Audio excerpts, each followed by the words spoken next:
Good morning ka-friendship. Today's video ay magluluto tayo ng pork estofado. Okay? So, sit back and relax and let's do the rock and roll.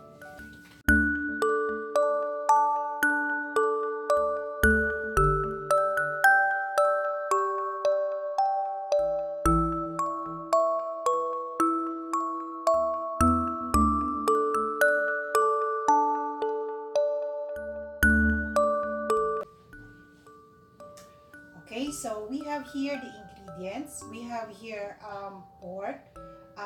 Minarinate ko na siya kagabi. So, na-overnight na siya.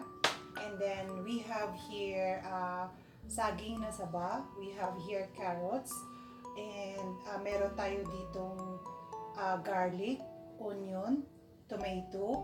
And then, meron tayong calamansi. And of course, we will be using cooking oil. And gagamit din tayo ng konting oyster sauce, konting suka, and then salt and pepper. Okay? So, let's go and magluluto na tayo the friendship.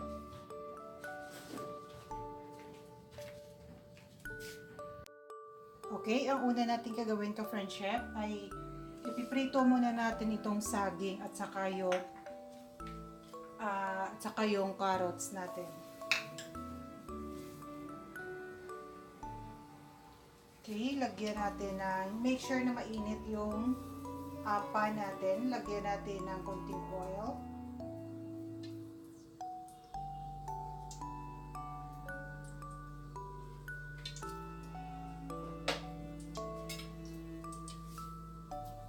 Saka ipiprito muna natin yung saging. Huwag masyadong luto ka friendship, parang ano lang ha, parang half cook lang.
So, ayan ko friendship, malambot na yung pork natin. So, what we're going to do next is magdadagdag tayo ng konting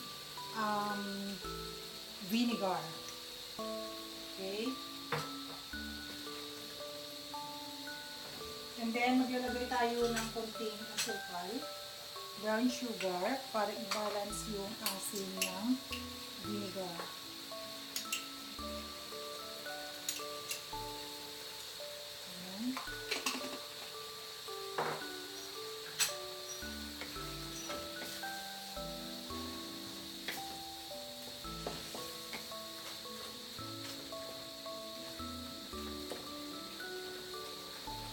Tikman natin ang lasa, kung okay na yung asin.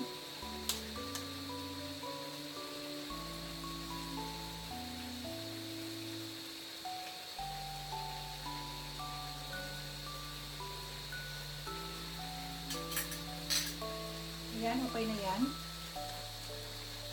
So, what we're going to do next is magdadagdag tayo ng konting oyster sauce. Medyo may sabaw siya ka-friendship kasi gusto ng mga anak ko medyo may sabaw. Hinahanap nila yung sabaw. Pag itong luto.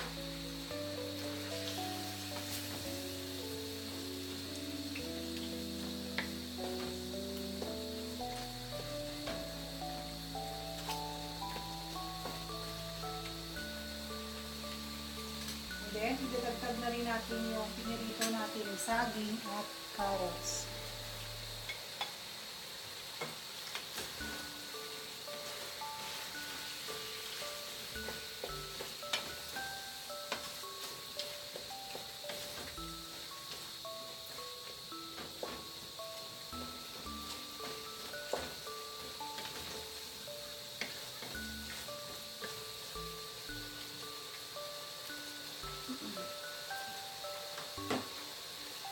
And the last but not the least ay itong calamansi. Patakan natin ng calamansi to enhance the flavor of the food.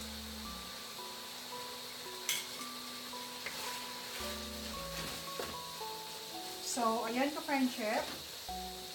Ito na yung pork estofado natin.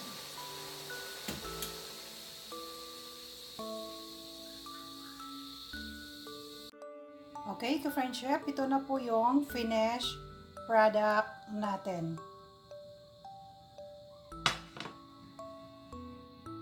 Okay, that's all for today, ka-friend chef. Kung nagustuhan niyo ang video ito, kindly hit that like and share button. And also to those who are new to my channel, please hit that subscribe button and kindly include the notification bell. Okay? So, once again, this is Tutu Mira at your service. Or always remember that time is like a river.